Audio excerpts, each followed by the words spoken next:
Everything's cranked. Should be able to hear everything.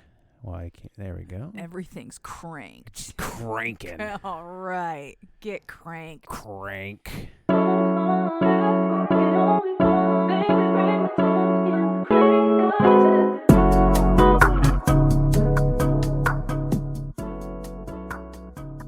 Hello, and welcome to another episode of Cheap Smut. My name is Katie Mizell. And my name is Carl Mizell. And this is a podcast where I read smut and then tell my husband about it.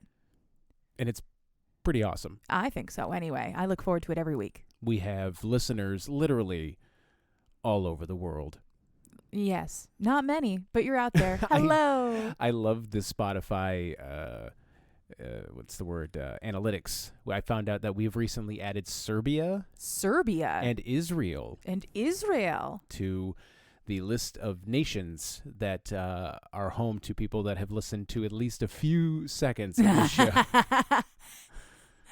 Can that be manipulated by VPN? Are they actually in like Piedmont, North Dakota? It could be, I suppose, but I don't know why you would do that to listen to us. You can just listen to us. Yeah, true. Unless it's one person that's just changing their VPN. To make it look like we have more listeners than we actually do. Yeah. If that's the case, thank you to you, whoever you are. This week, Azerbaijan. How are you? I am pretty darned good, thank you for asking. I'm currently watching our cat give herself a bath right in my line of sight. Bonnie, get behind the ears. Yeah, you got to get behind the ears. It's very important. So important. But I'm good. It's been a long week, but it's been a good week. We've had a good time, I think. Except for the kids having just generally kind of unhappy attitudes today, but that can't be helped. They're people. Yeah. Sometimes they have bad days. Yeah, that was one of the most profound things that one of my aunts said was, hey, kids have bad days too. Yeah. Just because she was right. Yeah. Well, I mean, she raised two kids, so she understands.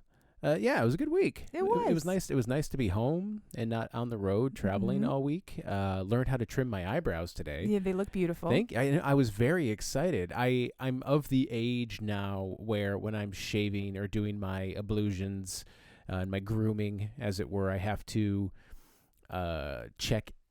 clean behind the ears and then check in the ears because I'll go outside and I'll catch a breeze just right. And then the breeze will ruffle your ear hair. Yeah, and I'm like, oh, God. And then I look like that, Matt Damon in Saving Private Ryan gif, where he just ages right before you. Oh, yeah. But my eyebrows were getting out of hand. And now that I'm bald, I just I shave my own head, I cut my own hair. So I don't go to a salon anymore, and they don't, do it for me. You told me that earlier today, and I didn't know that if you go get a haircut, they'll trim your eyebrows for you. Yeah, I mean, most places will. Like, I mean, years ago, there used to be one of like the early, I think it was locals called Roosters. It was like, oh yeah, hey dudes, come get your hair cut by a hot chick. Yeah, there's sports on all the TVs, and they're all wearing shorts. And I was just like, it's close. And that was the first time they did it. I was like, whoa, what the fuck are you doing? But then when I started going to see Jared at Don Franco, shout out to Jared at Don Franco. Hope you're doing well. I know you listen. I don't know if he listens. I don't think he's there anymore. Probably it's been so long. Yeah, I know he's long gone, but I know he did it. It's just a thing that they offer to do's because we will not do it ourselves. But I'm 44 now, and I figured it needed to be done. I Googled it. Shout out GQ for having a handy little guide, and I did it, and it looked great. Yeah, they look wonderful. And I feel handsome as heck. You were handsome before, and you're handsome now. No. Speaking of handsome, yeah. What are we reading this week? I was literally, I could have, no matter what you said there or what I said, I was going to say, speaking of blank. No, it's good though. It's good. So this week we are reading Ice Planet Barbarians by Ruby Dixon. Ooh. It's our first foray into fucking in space. Space fucking. Technically not in space. They're on a planet. It's just not Earth. Well, but it's in space. I mean, we're all in space. We're all astronauts. Oh, mind blown, right. Dude. We're all made of star stuff and whatever. Exactly. Just meat and fluids powered by a lump of fat with enough electricity flowing through it to power a potato clod. Exactly. It's a wad of salty bacon fat with enough electricity in it to power a clock, and it runs the whole flesh sack. And sometimes, for whatever reason, it goes boo, and then you have a panic attack. Yeah.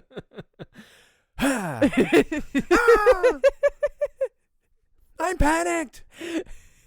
Oh God. The therapist that I saw when we lived in Philly, yeah, she was fantastic. Shout out Amber, you were great.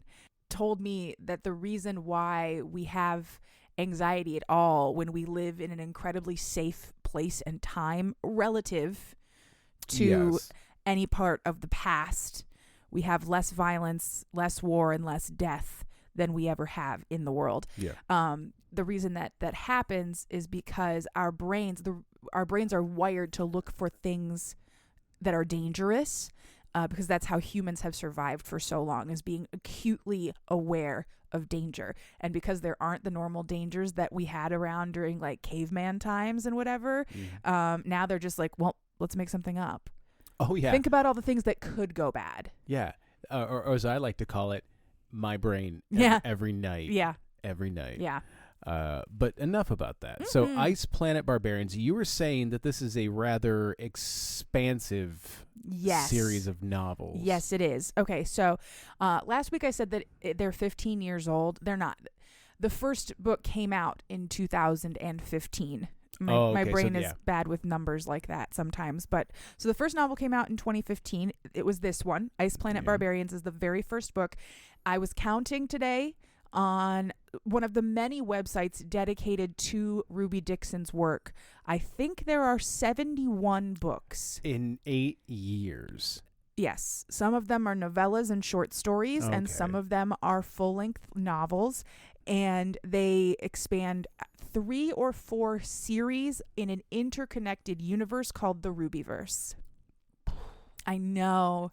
And there are people who have definitely read all of them. I cannot imagine. No, but I have to believe, I'm guessing Ruby Dixon is just an independently published. I don't think she's independent. Oh. I think she has to have a publishing house. Okay, well, I was going to say, I assumed that. The reason being is that check the publication you date. have the flexibility. She's not the only author who has books like this out there, is what I'm saying. So, like, oh man, I have this great idea, but I can't flesh it out into a full book. Screw it. This one's a novella. Oh no, fuck me, I was wrong. Copyright by Ruby Dixon. There you go. Nobody owns this but her. Well, but that's what I'm saying is, like, so now she has the flexibility. She's not beholden to, like, we need you to turn in a 400-page. No, she just writes. I've got a good idea for this one character. I think it'd be fun to expand on their story, so I'm going to do an 80-page novella for them. I had this great idea. So this one's going to be a little bit more substantial. This is going to be a full-length novel. So I think that's fascinating that they are not sticking to just the convention of book every 3 years, book or every 2 years. Just going and putting stuff out into the world as they complete it. And I think that's just magnificent. It's fantastic. I know a lot of the novellas are like honeymoons. Okay. Which usually a honeymoon novella is just an extended smut. Oh, okay. There may be a little bit of plot, but mostly it's just like, what did you do on your honeymoon? Well, it's a penthouse letter expanded. Exactly. Okay. So it is a huge story in a beautifully built world. The world building in this is fantastic. If you're into sci-fi and fantasy and you don't mind a little bit of dick, read some Ruby Dixon. They're wonderful. They're really interesting in terms of the speculative. I love speculative sci-fi. That I do. I know 2 of your favorite movies, The Martian and Arrival. Mm-hmm. Number 1 and number 2 in order, The Martian and Arrival. There you go. So what do we have for content warnings for this book? Content warnings. Okay. Ice Planet Barbarians is available for $2.99 on Kindle. It is also available through Kindle Unlimited. That's why I like to start these things, but I couldn't make my brain work for a second there. Okay. So content warnings. Graphic sexual violence depicted on page. It is unpleasant. I had to skip it. Noted. For some people, I would recommend just staying away entirely because it is a running theme throughout several of the books. Okay. Sexual content, with non-human life forms. They are sentient and capable of consent. Should I sound the weird dick alarm? Oh, yeah. Oh, good. We'll talk about it later, but All ding, right. ding, ding, ding, ding. Sound All the weird right. dick alarm. And my personal least favorite squick of all time, parasites. They're not great. I muscled through it. I forgot about them. I've read this book twice before, but I forgot about them. And I hate it, and it's gross. Also, survival in a very harsh environment and life and death situations. Mm-hmm. Okay. All right. All right. Well, let's fucking get after Let's it. do it. Let's do it. Okay, so our FMC this week, her name is Georgie Carruthers. We start the book from her point of view, but this is a dual POV book as well as some of the others that we have read in the past. Georgie has been abducted by aliens. She falls asleep one night in her own bed at home, and she wakes up on a spaceship being examined by little green men. Not a great way to start the day. No. The description makes them sound like the quintessential alien with the oblong head and the weird eyes and the skinny little limbs. Yep. She has been inoculated to whatever space whatevers she might have, and they also have implanted a tracker under her skin. She then passes out again and then wakes up in a cargo hold, a very small container with 4 other women in it. Did at any point does she use 5. At any point does she say that the aliens are batting her knockers around? No. No. Okay. No, she doesn't. So there are 5 other women plus Georgie and 6 other women in stasis pods in the back of the cargo hold. So all told, there are currently 12 women being abducted from Earth. Is this a sort of space harem? No. Okay. No. So they have been abducted by a race called the Sits. SZZT. Sits. All right. And the Sits are galactic slave traders. They are cattle. The real shitbags they are. Really, really shitty. To tell you exactly how shitty they are, they use rape as a punitive measure. It's fucking horrific. Like, it's gross. It's so bad. This is in the first or second chapter of the book. It takes approximately a page. They abduct one more woman. Her name is Dominique. And when she can't stop screaming because she has been abducted by aliens, they think that that's going to stop the screaming. it does eventually because she passes out from the shock. Well, as you would. It's horrible. Yeah. But it gives you a true idea of what these aliens think of the women that they are carting around right now. Right. They have no care. Well, let's not think about that anymore. No, let's not. So they spend several days in the hold of this ship. They're fed and watered regularly, but they have to shit in a bucket. And after a while, Georgie's like, fuck this. Maybe we can attempt some kind of coup. Mm-hmm. If we can get a weapon, because they're all armed, if we can get them to open the door, maybe we've got a shot of threatening.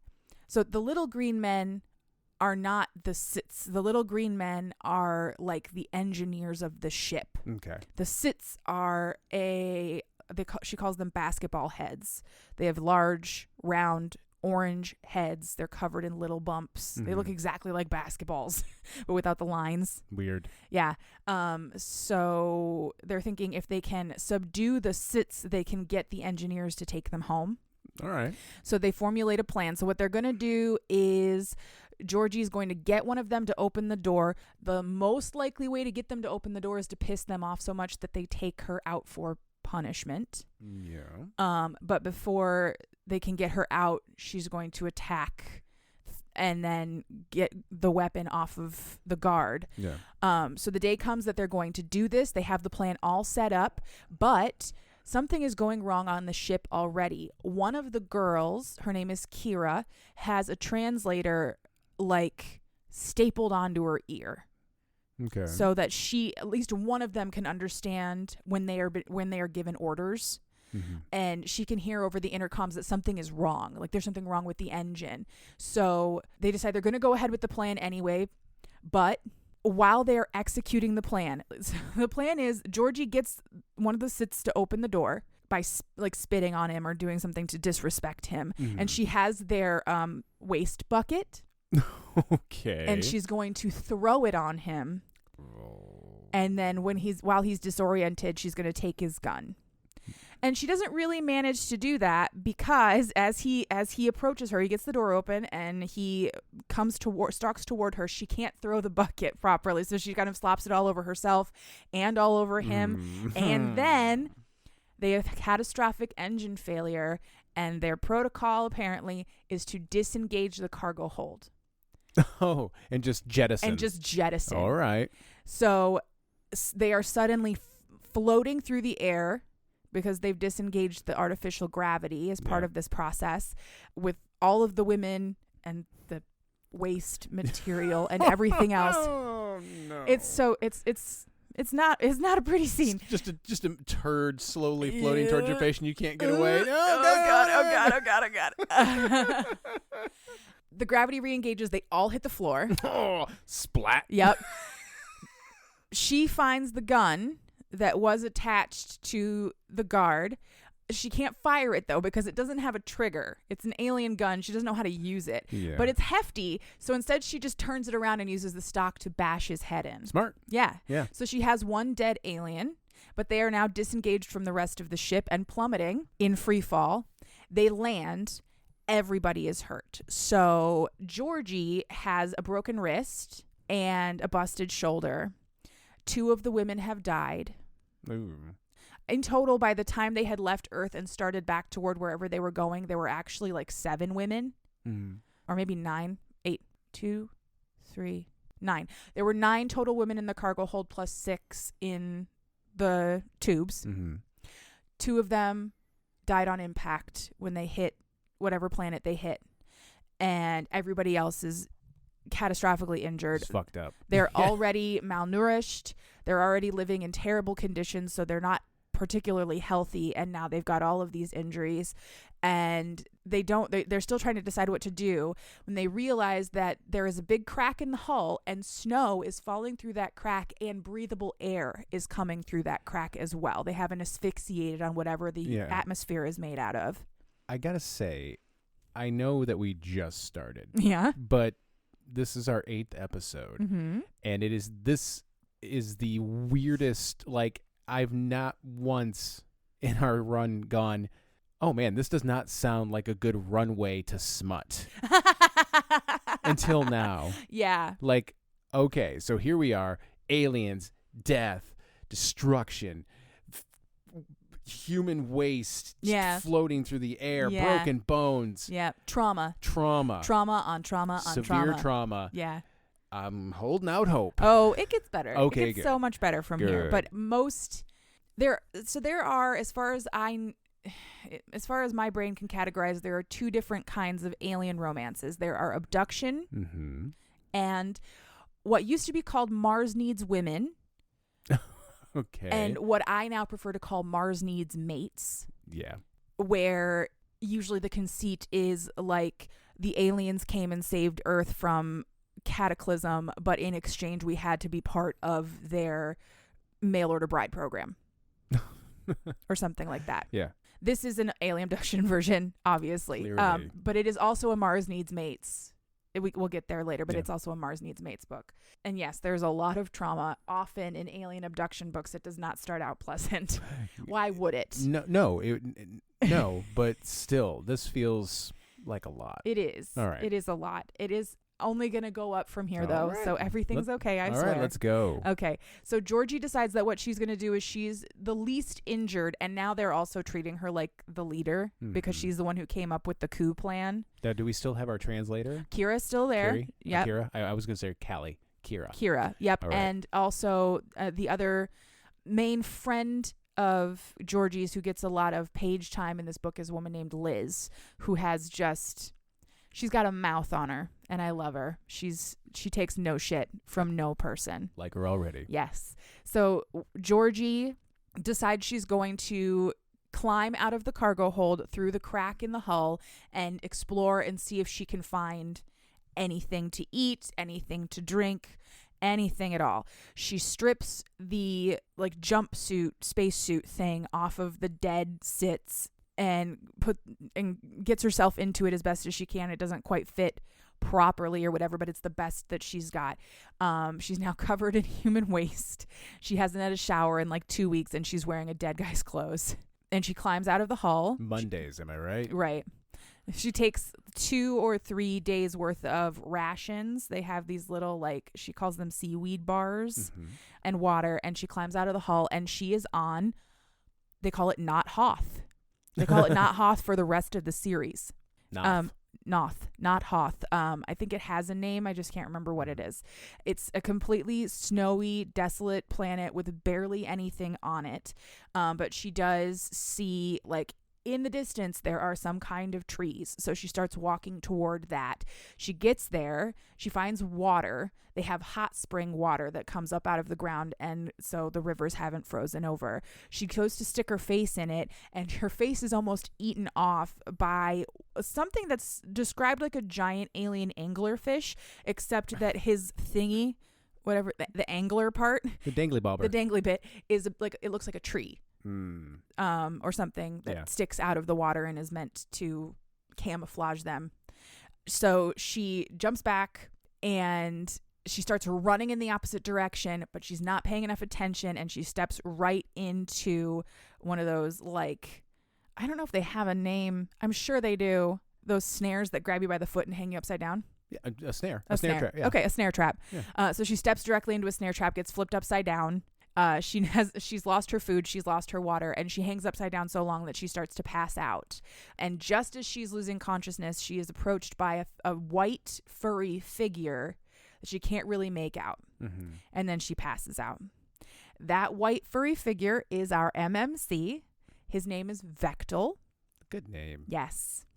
And he's not actually white or furry, but he's wearing furs because he lives on a planet that is covered in snow. Vectel is a hunter. His community is a very small, very primitive tribal community called the Sakwi. Okay.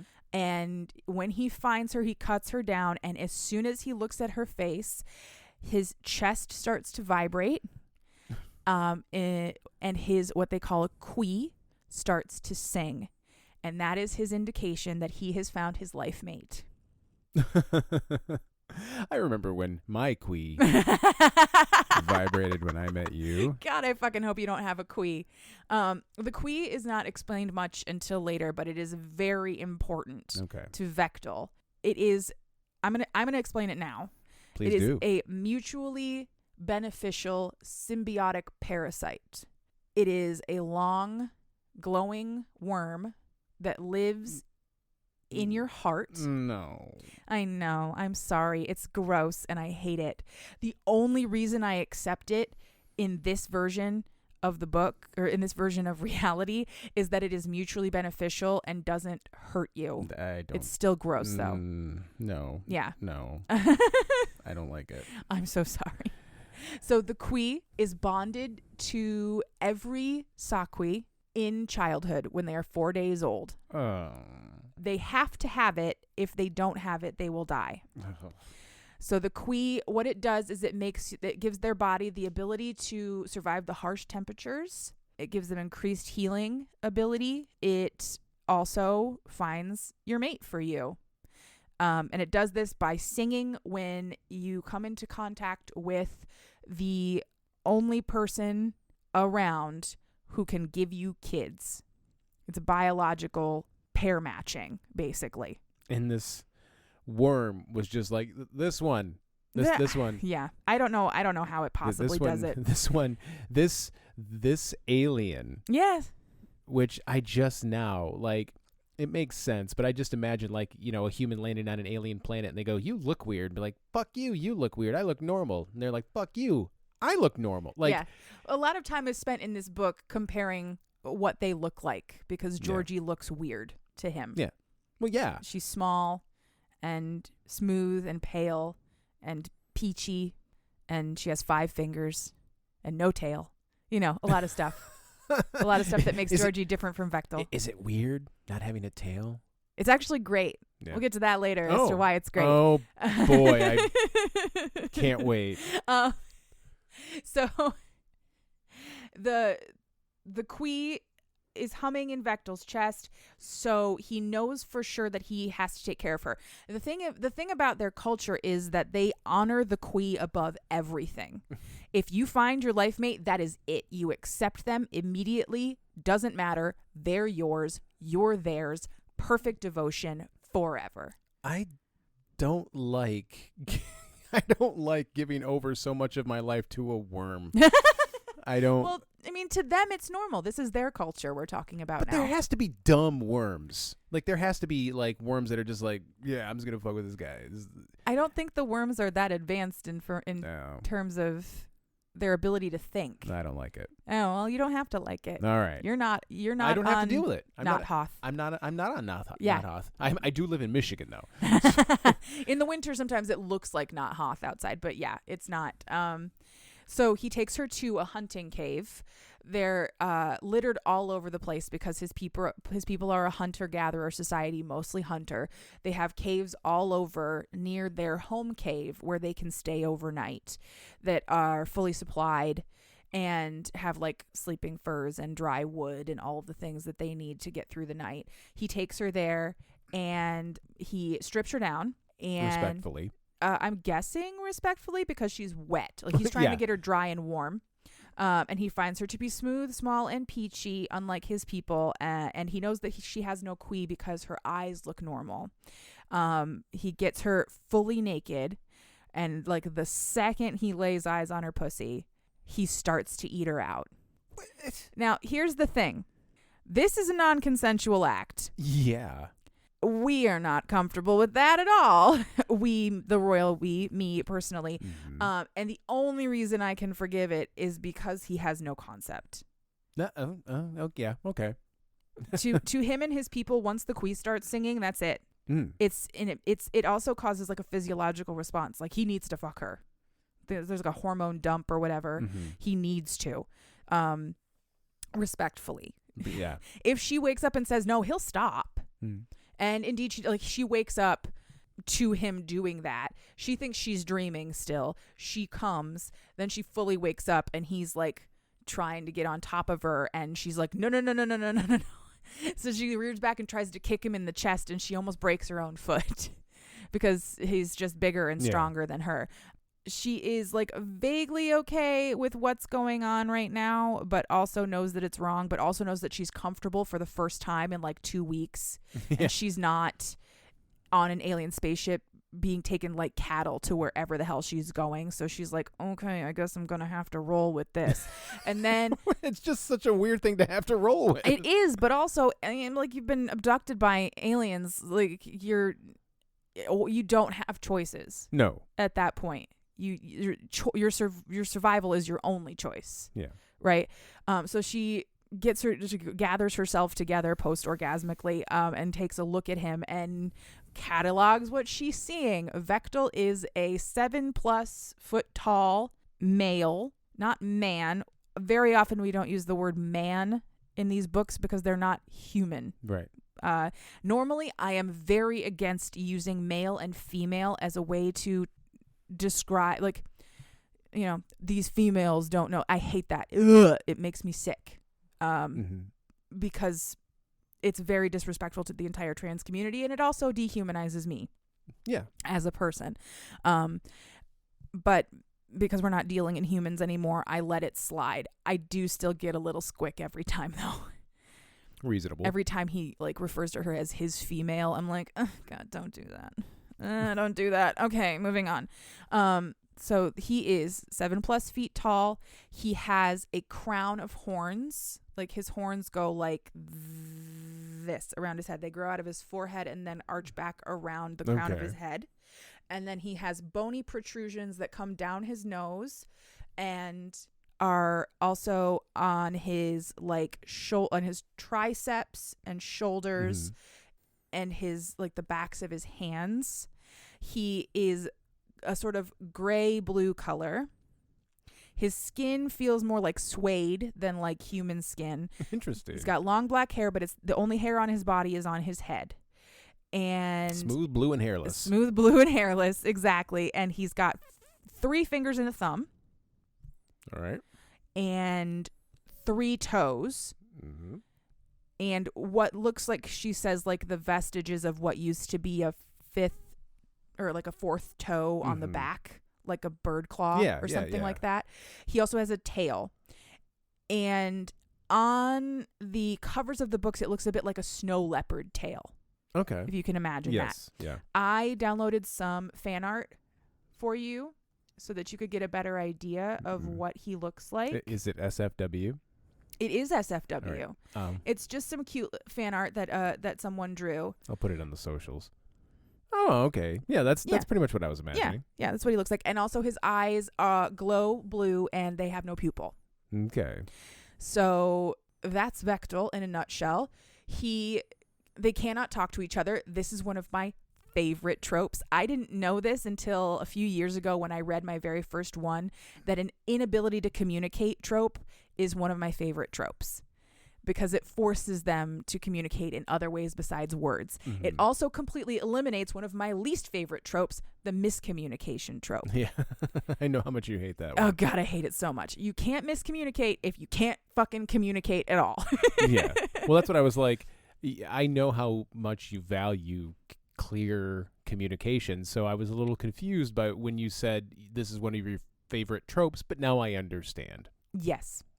Yeah, that's why. That's exactly why. Because I like it when people are forced to figure out how to get to know each other without words. Because also without words, you can't lie. Yeah.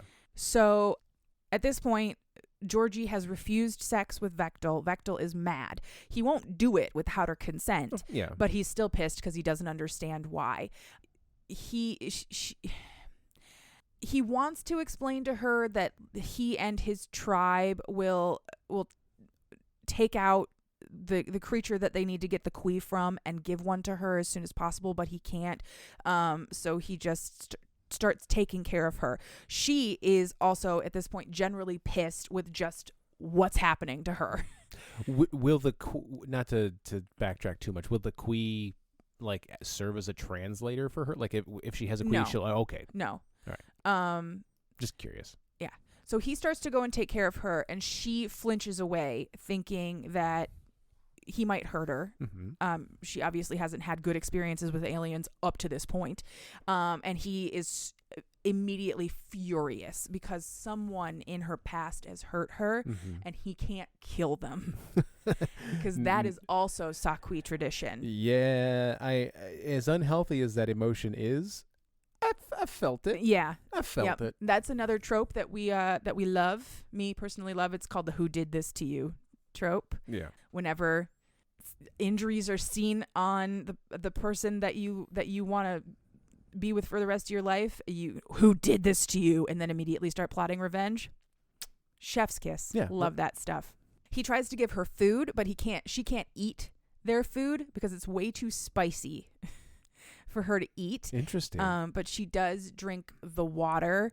He tries to take care of her. He finds her smallness, her physical weakness, her lack of Kui to be heartbreaking because he thinks that she's going to die on this planet.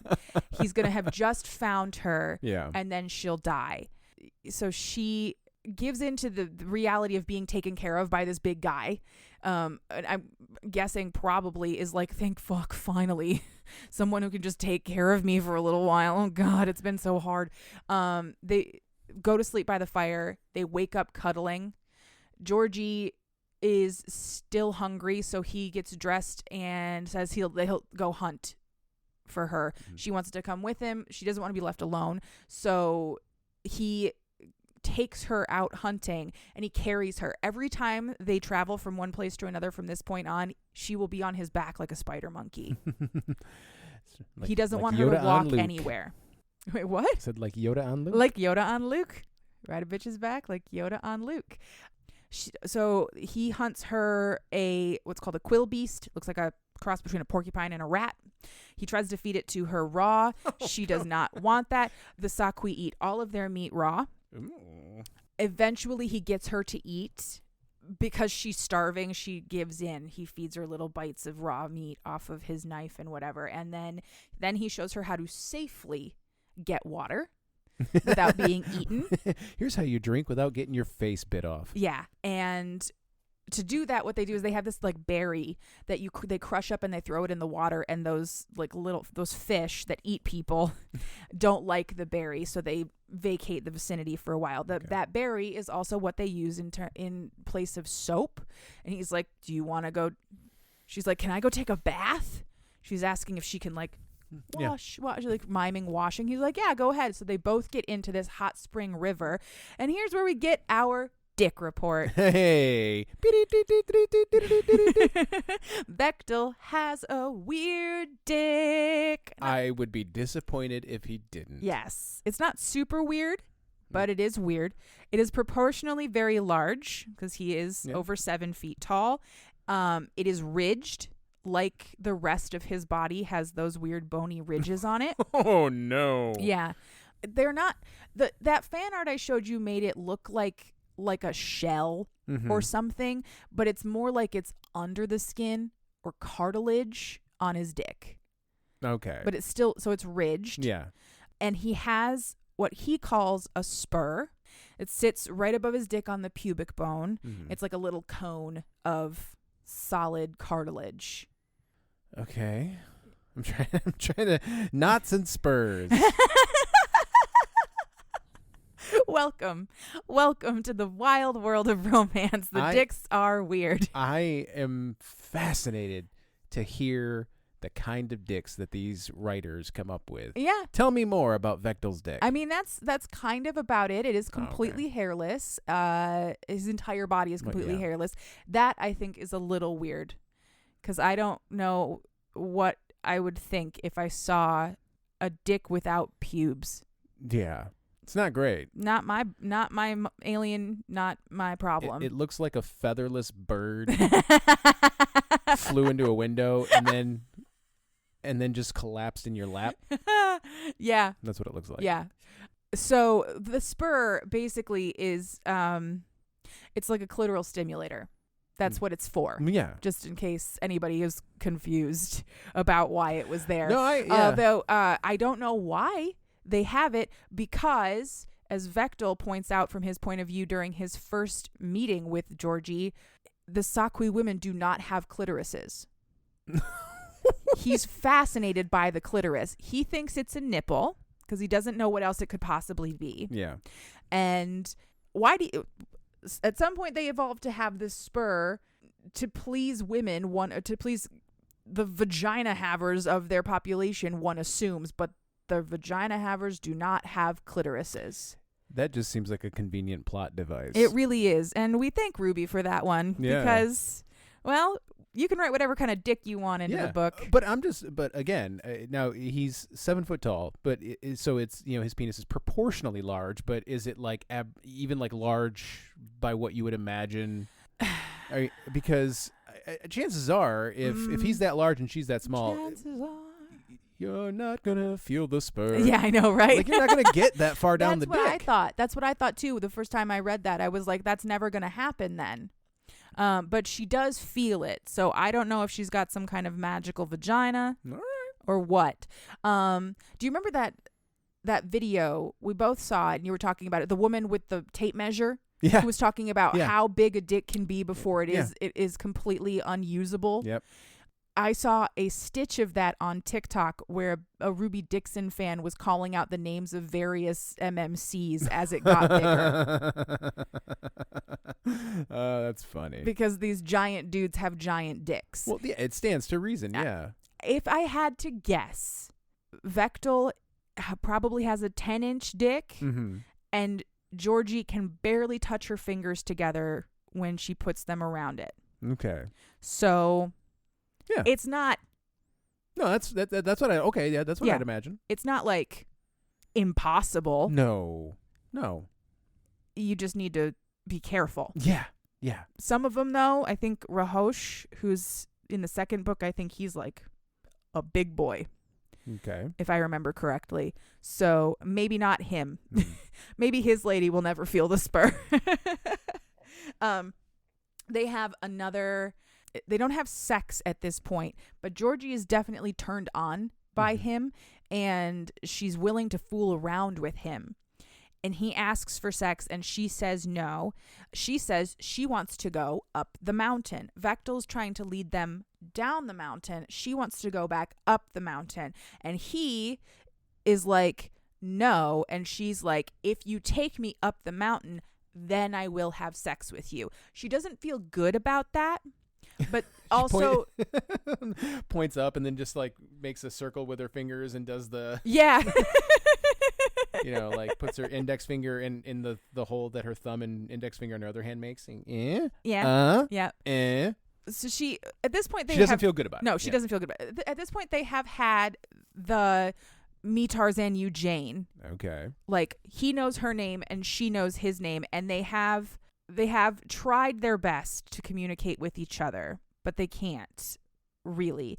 So I think what she does is she sort of grabs his dick and is like, Georgie Vektel, mountain, Georgie Vektel. Yeah. Like trying to get him to understand. And so he says yes. She doesn't feel good about this. She doesn't want to trade in sexual favors. Mm-hmm. But there are also so many women's lives at risk that she's not. You gotta do what you gotta morals do. To the wind. You've got to do what you've got to do to save people's lives. Okay, so I fucked one alien to save my friends. Mm-hmm. Who wouldn't? Once he agrees, she kisses him. And this is the first time Vektel has ever had a kiss, because kissing is also a thing his people don't do. Mm. So he's like stunned. And let me guess, the Vektel women don't have lips either. The Sakwi women? Yes, the Vektel women. The Sakwi women don't have lips either. They have lips. They look exactly. They look almost exactly like Vektel. They all look very similar. You said that the spur is supposed to stimulate the clitoris. Yeah. Yada yada yada. They don't have clitorises. He's never had a kiss. They don't have lips. Yeah, I understand. Got 'em. No. So they enjoy this kiss very much. Vektel's tongue also has weird ridges on it, by the way, which she says are very good for oral. Well, yeah. I don't know. I don't know that they would be. I can understand how they could understand how they could be, but I don't know that they would be, because you can't always feel like textures down there. Yeah. It's not that sensitive. I can't always feel textures. Yeah, no, it's very broad. Yeah. Yeah. So while she's kissing him, she's like, "Oh, he's got a ridged tongue. That's interesting. Whatever. It's wink. Wink, wink. Yeah. Catherine Hahn winking meme. So they get redressed after they've bathed. They start heading back towards the crash site, but night has fallen and Vektel wants to stop because it's not safe to travel at night. But Georgie's like, "Fuck this! I'm gonna keep going." So she stomps off by herself and she immediately falls into a crevasse. Yeah, like you do, and she is surrounded by eyes in the darkness. Oh, yeah, unpleasant. She has fallen into a Metlak cave. Metlaks are the next highest up species in terms of mental capacity on this planet, but they are still very much in the caveman phase. They look sort of like Wookiees a little bit. They're big, they're hairy, they have like big eyes and tiny mouths, and used to work with a guy who looked like that. They are not friendly. They attack her immediately, but Vektel jumps straight down into the crevasse, grabs her, and starts running back up out of the cave system while she's being like torn at by these things. They're trying to grab at her hair. She tried to do the white woman thing. When she first fell into the cave. Go ahead. Hi. Hello. Everything's hi. Please don't hurt me. It's all okay. Like, she tried to do the white woman thing where you think you can talk down a bear, but we can't do that. White women of the world, listen to me. As a white woman. As a white woman. We can't do that. Oops. So he takes her back to the same hunting cave where he originally wanted to stop. She's sitting there waiting for the "I told you so," but he is only interested in comforting her and taking care of her because she is even more injured after having fallen into this crevasse, and she is upset. But he doesn't know why she's upset, so all he can do is try to take care of her. So he splints her injured wrist, starts a fire, actually cooks some food for her, which he thinks is disgusting because he's burning all of the flavor out. But she finally eats, and then he goes out to set more traps for her and gather more water and gather more firewood, and she falls asleep. It's good to know that even on an alien planet, men still think they know better than women about, like, oh, you're burning that. Right. Come on, you don't know how to use a grill. On an alien planet, men will still think that women are cooking meat wrong. Is that what you're saying? Yeah. Cooking is the purview of women until it becomes fire outside, and then suddenly men need to have something to do with it. The next day, they are snowed into the cave by a blizzard.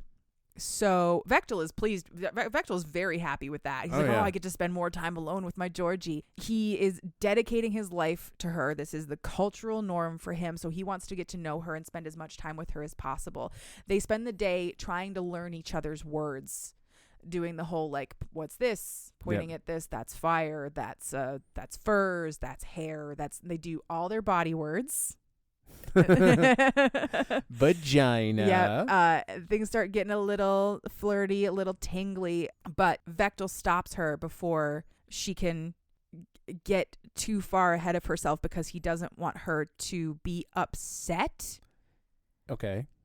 If he has sex with her before they get to the top of the mountain, because he thinks that the mountain has something to do with it. Oh, sweet Yeah. Vectel. I was going to say something. Something just occurred to me. Men, I'm talking to the men now. If you're listening to this, I just want you to understand what we have been told. Vectel is an alien who has never seen a clitoris, but immediately knew how to find it. Yes. It's not that hard.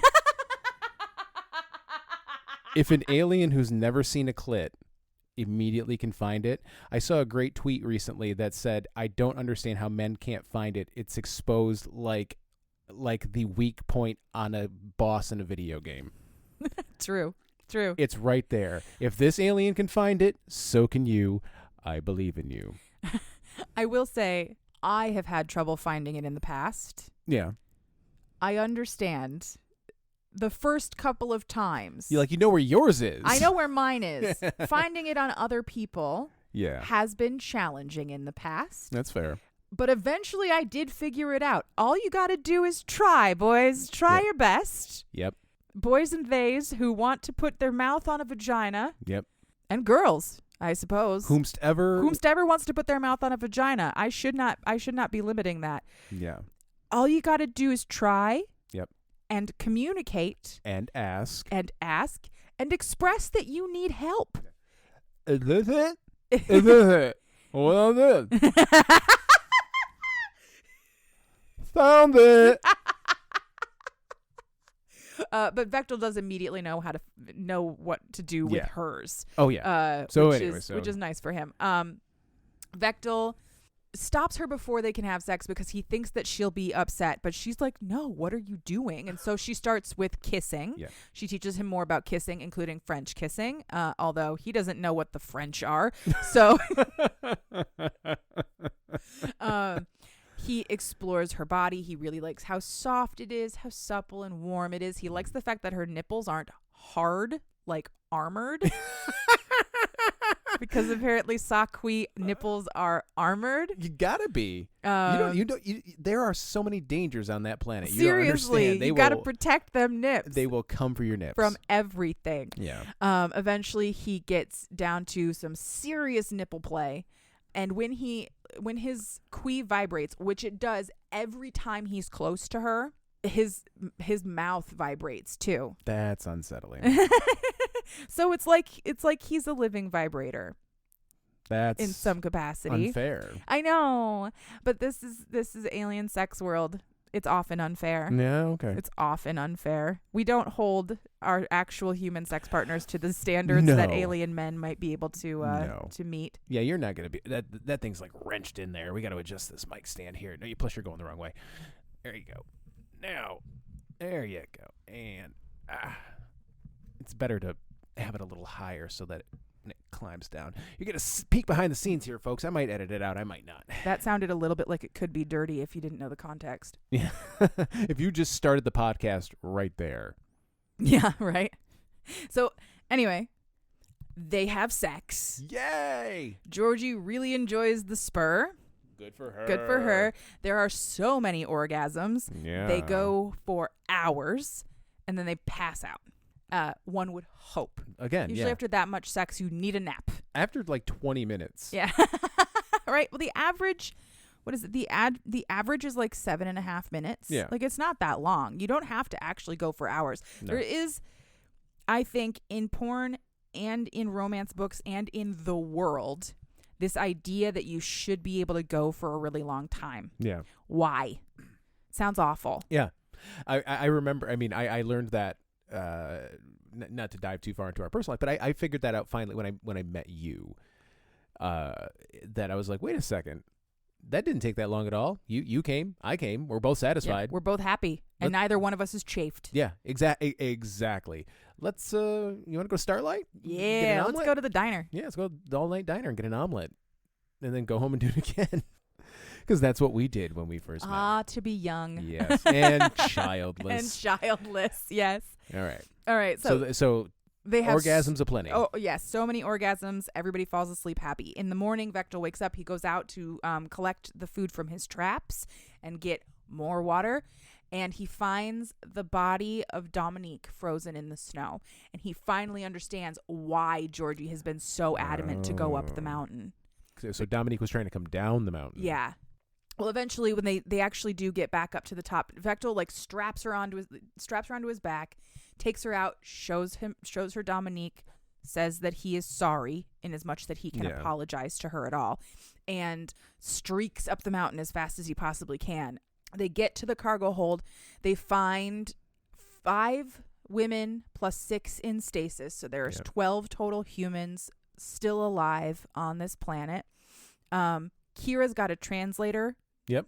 So the implant still works, and it works on Vectel. Oh, good. And she translates some stuff for him, including that Georgie is his mate. Georgie doesn't know this. She's like, whoa, no. Listen here. We got a stage 5 clinger. Yeah. We had sex one time, Vectel. But she doesn't want to deal with any of that right now. So she sends Vectel back off. Vectel goes to get more food and more supplies for the total number of women who are in the cargo hold. Mm-hmm. And he is horrified by the condition that they're in. They're very sick. Yeah. They're very weak. They are freezing to death. But he's also secretly super hopeful because this is a Mars Needs Mates book. His people are dying off. There are only 4 adult women. Okay. And like 20 adult unmated men. And they only do one mate. This isn't a why choose. Mm-hmm. So there are only 38 of them in total. And 2 of them are children. They're going to die out. Mm-hmm. Unless something happens. And he's kind of hopeful that these human women are the answer from the universe. You're putting a lot of faith that their wombs are going to be compatible with your seed. Yeah. Well, the thing is that the Quee is never wrong. Like, he believes that he will be able to mate Georgie because the Quee is never wrong. Okay. It wouldn't give him a mate that he couldn't procreate with. Mm-hmm. So he's hopeful that all of these women will also be able to find a mate amongst his tribe. I'll buy in. Yeah. He collects all the supplies that he needs, and he kills something big enough to feed everyone. He drags it back. He starts prepping it, and he cooks it for them, and they make a plan to get them all out safe. The plan is basically, what am I right here? Oh, but first hugs. As soon as he gets back, he needs to give Georgie a great big hug because he's been away from her for like 45 minutes. Yeah. That's so cute. The plan is basically that he and Georgie are going to go all the way back down the mountain, gather the other hunters from his tribe and all the supplies they need to go back up the mountain to feed and clothe all of these women for the trek. And then they are going to take out what's called a Sakatsk. I can't really pronounce it, which is the creature that they need to kill to get the Quee, to give the Quee to all of the women. Because if they don't, they will all die. Not because the environment is harsh, but because the atmosphere has a poisonous substance in it that the Quee helps filter out. That's why they all need to have this parasite. So they all already have what they call qui sickness. That's part of the reason why they're so weak. The only reason Georgie's doing much better is because she's been fed and warm this whole time. But they're all dying. Yep. And Sakui Dick, keeps a Sakui Dick a day keeps the Sakui Dick keeps the qui sickness at bay. Yeah. He gets them all settled and situated, and then he takes Georgie over to like the farthest corner of this very small cargo hold and tries to get busy. And she's like, they're right there. No, but they don't have that in their culture. He doesn't understand. I don't understand. I'm the same way. Maybe I'm Vectel. He's like, I lived my whole life here and people getting busy all the time. I don't understand. But of course, Georgie said no, so they're not going to have sex, and that's the end of it. But the girls are all giving Georgie a hard time about like, we let you out to go get food and water and you got alien dick. Yeah. What the fuck? Georgie is confronted with the reality that he thinks that they are forever, but she still thinks that there is the possibility that they could go home again. Mm-hmm. Like, they don't want to give up hope on being able to go back to Earth. All of these women are single women in their early 20s. They are all healthy. They were healthy before this all started. I was gonna say. They're all healthy. They're unmarried. They have never had children. And they have no close by family, so they were like the perfect people to take, basically. Except for one, trigger warning for what I'm about to say for child loss. One girl came on board 2 months pregnant, and they forcibly aborted the baby.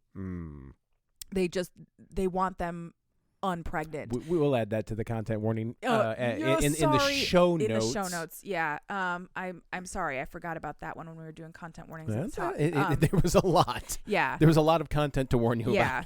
So they both go to bed disappointed because they both wanted to have sex, but they won't because Georgie can't get over the idea of having sex where the girls can hear. Yeah. The next day, Vectel takes her back down the mountain to his people, and this is around the time that Georgie realizes, oh shit, he's got people. He's not just like the only guy on this planet. There's people. Like, he's just one dude. He's just one guy wandering the planet alone, waiting for a woman, or whatever. So they go back down the mountain, and on the way down, they stop at what is called the Elder Cave, which is what they believe. They believe that it is the cave that they came from, their whole people. And technically that is true, because when they get in there and they get settled and they have sex again, because of course they do, once they are finally alone in their own cave, Georgie starts to see lights blinking behind, like the cave walls are all coated in a thick layer of ice, but she starts to see lights blinking behind the ice, and Vectel's like, yeah, it's the stars inside the cave. It's the Elder Cave. It's magic. There are stars in the walls. And she's like, this is a spaceship. So she gets a big piece of wood and one of Vectel's knives, and she melts and carves her way through the ice, pushes a button, and the whole thing turns on again. It is a fucking spaceship. Hey, Eureka. Yeah. And it has an AI interface that can speak English, and it starts talking to her, and it tells her all of the rest of the backstory and all of the exposition that we need to know about these people. Mm-hmm. Perhaps it is voiced by Ice-T. I don't know. I think it should be a law that if you have exposition in your story, irrespective of the medium that you're telling your story in, it has to be. It has to be Ice-T or Michael Pena as his character. I think it's Louise. Yeah, Louise in the Ant-Man the Ant-Man movies. Oh my God, that's a good one too. So this AI tells her that this is a sock pleasure cruiser that crash landed on this planet 287 years ago. Mm-hmm. And the surviving crew of this pleasure cruiser are the ancestors of Vectel's people, who managed to figure out how to survive on this planet by taking the Qui. I don't know how. They didn't get into that, so don't ask. So the sock Qui are modified sock. They are sock who have been modified with a Qui. That's why they're called that. Sock Qui. And then the AI is like, would you like to be able to talk to him? And Georgie's like, yes. So she gets an immediate download of his entire language directly into her brain. Like Wi-Fi? I fucking love sci-fi for this kind of shit. Yeah. She learns the whole language like immediately. Fuck your Babbel and your Duolingo. Seriously, somebody just upload an entire language into my frontal cortex. I'll figure it out from there. It also explains everything that the Qui can do. So the Qui allows for cold weather survival, wound healing and disease management, slows aging, ensures procreation by mating to biologically viable life partners. Okay. So that explains how Vectel's Qui understands. Yeah. The descendants of the crash survivors have been on the planet for 287 of this planet's years, and this planet is 378.5 day-long years. So. Okay. So 287 times an extra 23. Yeah, okay. Yeah. So it's been 300 years or something. Yeah. They have completely forgotten all of this. His people have. Mm-hmm. They don't know anything about space or space travel. They went primitive. They had to. They went into survival mode, and now they don't know anything about it. Georgie is now confronted with the reality that she has to accept this cold resistant tapeworm, or she will die, and all of the women on the spaceship with her will die. You can't remove a Qui from the host once it's in, or the host will die. If the Qui dies inside of the host, they have to get a new one in there immediately, or the host will die. So if they take the Qui, they have to stay. Mm-hmm. For a mutually beneficial parasite, there's a lot of caveats. Yeah. But also you don't die. Yeah. No, I understand. But it's mutually beneficial. It's okay. But it could die inside you. Then you need another one, or you're going to die. I don't know. I'm overthinking this. You are. Because I don't like Because you don't like the idea of the parasite. Neither do I. I'm finding excuses to not have it. Well, I'm, again, very happy to tell you never have to. Because it's not real. Oh, thank God. It's not real. Oh, thank God. So anyway, they collect themselves and get going to the home cave. The home cave, once they finally get there, is a giant, perfectly circular, like a donut cave that's been carved out of the side of a mountain with a big hot spring in the middle of it that keeps the entire place warm. And then there are smaller dwelling caves carved into that. That sounds lovely. Yeah, it's really nice. There's also a big opening in the ceiling to let in sunlight and snow, and the snow melts to provide the water inside the cave. Vectel introduces her to his people. His people are all very excited because there are suddenly women. Yay! Yay, women. Like the first person they run into is Rahosh, who is like his second in command hunter. Oh, Vectel is also the leader of this tribe. Oh. They call him the chief. I don't like using the word chief because I don't like the connotations that it has as an American. Yeah. I prefer leader. So he basically says, I know she's weird and pink and hairless, but I love her, so shut up. And they have clitorises. You guys. At one point, he does have like a talk with his dudes, and he's like, she's got this weird third nipple between her legs. That's what I'm going to call it from now on. It's great because when you lick it, she screams. Well, all the guys want to...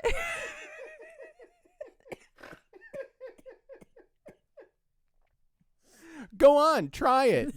Don't even not ask. Her. Don't not her. Georgie. No, that one. Don't ask. Don't even ask. I didn't. No. Okay. I know. I'm kidding. So he introduces them to everyone. He takes her to his dwelling cave. He invites the healer over to take a look at her, but the healer can't do much because without a Qui, like the healer uses her Qui magic to help the other Qui heal the person who's injured. I don't really know exactly how that works, but sorry, my Quis are tied. I can't help you with this. This is out of my league here. And while she is being seen by the healer and talking to the healer and getting to know her a little bit, he's having a talk with his boys, and they're all like, "Are there women? Are they pretty? Can we mate them? Are they mateable?" And he's like, calm down and be cool. Don't be shitty. We're going to get, like, they gather a bunch of supplies up. He gathers, I think, like 8 hunters, all single, of course, because only the single ones want to go.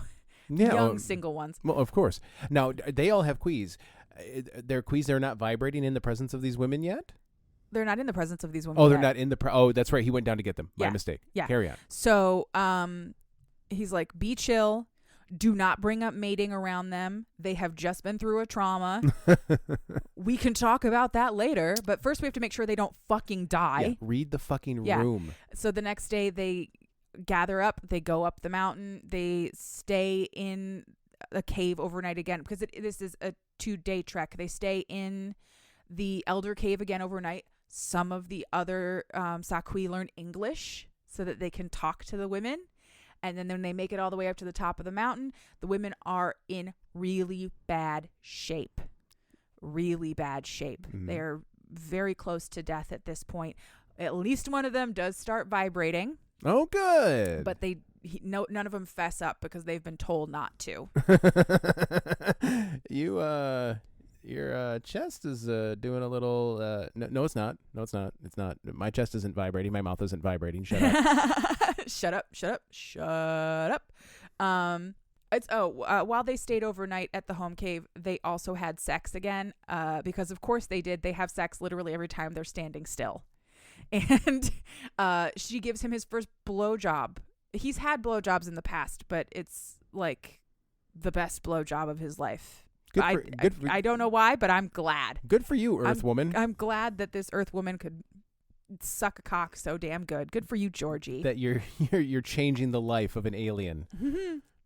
While they... Oh, fuck, I forgot this part. While they are having pillow talk after having sex that night in the home cave, he explains to her that the Kui finds a biologically compatible mate, even if they're not your species. And she realizes that she's late.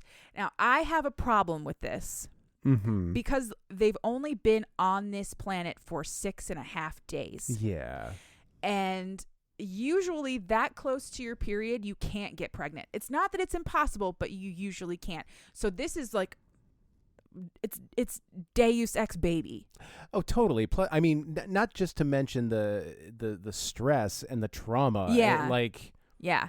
I don't personally think it would be possible for Georgie to get pregnant right then. Maybe that Sakui sperm is just... But she is.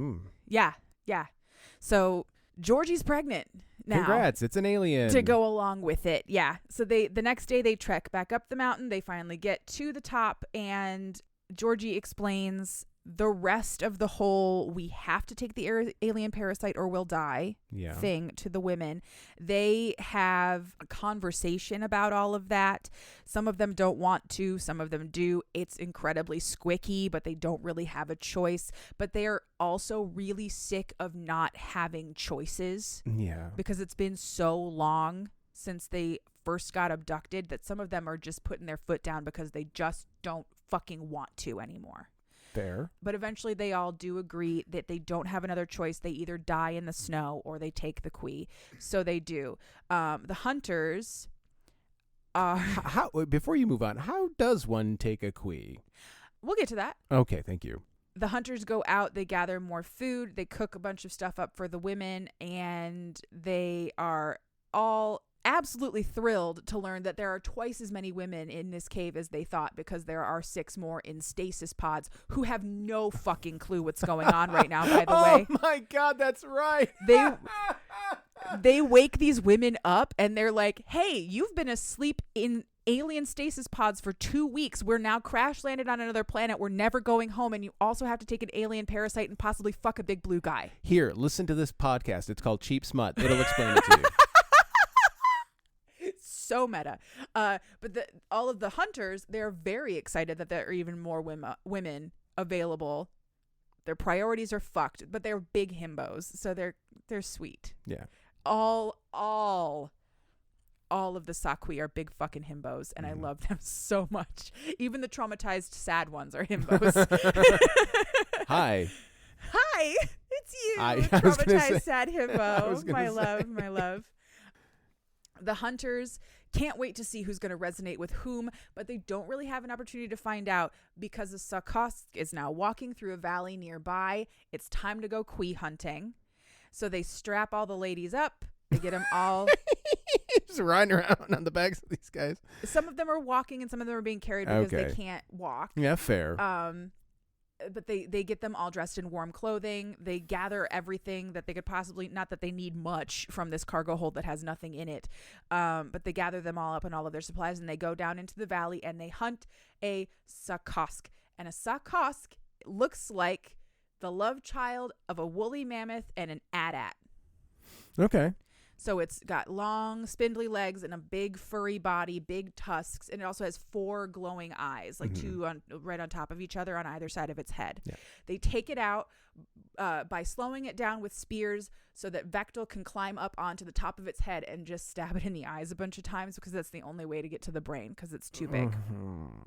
Once it's dead, I'm very sorry. I probably should have told you animals in peril, but these are not animals. They're not real. They're alien animals, mammoths and stuff. No, I honestly, there's a couple things that you've said, and I'm not going to go into it, but there's a couple things that you've said, including this, that is giving me major Horizon Zero Dawn vibes. If you're video game fans out there, it's a great game, but there's some similarities here, especially the cave and all that stuff. Yeah, there's some cool in the backstory and how we actually got here. Kind of thing. But anyway. Yeah. So they take it down, they kill it, they slice it open, and they retrieve the Quee. A bunch of Quee. I was going to say, so can you get more than one yes. Quee? Okay, I was going to say, it sounds wasteful. Yeah. No, a bunch of Quee from inside of this thing's heart. Mm-hmm. And then what you have to do is you have to cut a small slit in the side of your neck so that it can crawl its way down into your heart. That's okay. It's not as bad as I thought it was gonna be. Yeah, but it's not great. I mean, it's not great, but it's not awful either. So it's like this long, glowing spaghetti kind of looking thing that lives inside your heart. When Georgie was at the home cave talking to Malak, the healer, she was asking questions about what it was like to have a Quee. Like, can you talk to it and stuff like that? Because, well, she didn't know. Yeah. And Malak says it's like an organ. You don't know it's there. Do you know that your spleen is there? No, it's just in there. Yeah. The only time it ever makes any kind of sound is when you find your mate. And then it starts to, they call it resonate. Throughout this whole book, Vectel calls Georgie his resonance, or his sweet resonance. It's very cute. And that's the only time the Quee will ever make itself known at all. So Georgie is the first to take the Quee. She has to sort of step up and be the leader again. She passes out momentarily, and when she wakes up, she can hear it in her head. The Quee is now resonating for Vectel, and she also feels all of the feelings that she's told she's going to feel when she gets this thing. I mean, she's horny, yes, but there's also possessiveness, there's love, there's affection. All these things she already felt for Vectel on her own are now amplified.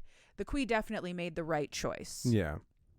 And she also feels warm now because her body can now withstand these temperatures. Her body is already starting to heal. Her broken bones are starting to heal. She is, for all intents and purposes, completely fine. Yeah. And all of the other women are also completely fine. They've all taken the Quee because Georgie took it first and led the way on that. And now she's extremely horny. Here we go. So here we go. Vectel takes her off to a more secluded part of the area. I don't know that they're in the woods necessarily because there aren't a lot of trees on this planet, but far enough away that Georgie feels comfortable having sex. And while they're walking, they talk about like, oh, did anybody else resonate? Did anybody else resonate? And the only one for sure they know did is Rahosh, because he has taken Liz. He spirited her away. Poor Liz. That's book 2. I believe it's called Barbarian Mine. I can't remember, but that's book 2. When Rahosh returns, he will be punished for breaking the rules and taking his mate away when they weren't supposed to be focusing on mating at all. So he's in trouble. There's a time and a place, Rahosh. Read the room. And a place. So anyway, Vectel and Georgie go find their secluded spot. They find like a perfectly waist high rock to bend her over so that they can have sex from behind, which they are only able to do because she doesn't have a tail. Vectel has had sexual partners before. they can have sex freely whenever they like before they find their mating partner. So he's had sex before, but you can't do it from behind with a Sakosk woman or a Sakui woman because they have tails. Then how do dogs do it? Then how do cats do it? I don't fucking know. That's just what they said. I'm just giving you the explanation from the book. I'm just saying it sounds like a bullshit excuse to not do it from behind. That's all I'm saying. But anyway. I don't know. But either way, so she really loves it because when they're in that position, the spur pokes her right in the butt. Oh, she likes just a little bit of butthole play. Yeah, I some people like it. Not a full not digital penetration, but just a little around the. Just a little stimulation to the area. Yeah, and Georgie's super into it and super duper loud. Of course. So I think later in subsequent books they will be like, yeah, she got knocked up by an alien, and then right after we got our Kui, she fucked him so loud that we heard it from a mile away. Or whatever. Mid-coitus, literally mid-coitus, they look up and see an alien spaceship flying down to the mountain where the cargo hold is. It hovers there for several minutes and then it fucks right back off again. Yep. They are now safe. The slavers have not come back for them. They have left. They all cut their trackers out of their arms so that they can't be tracked down. And the day is saved. Huzzah. That is the end of Ice Planet Barbarians. Wow. Leading into a very long, very fleshed out and beloved series by Ruby Dixon. Go check that out. Seriously. I've only read the first 3. Okay.